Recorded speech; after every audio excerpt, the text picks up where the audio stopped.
Hello guys! Tour ko ulit kayo sa aming bahay kubo. But this time, ikot ko na kayo sa buong kubo. So, let's go! So, dito tayo mag-start sa room. So, ayan, may TV, double deck bed.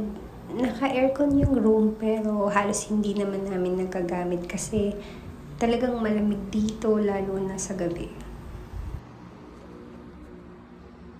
Dito naman tayo sa CR. May access siya from the room and from the kitchen.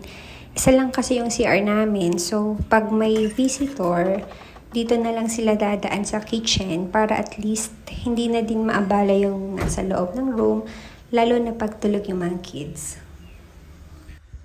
Dito naman yung dining. Pag umuulan, yes po, may ampiyas, pero papalagyan naman namin siya ng bamboo blinds.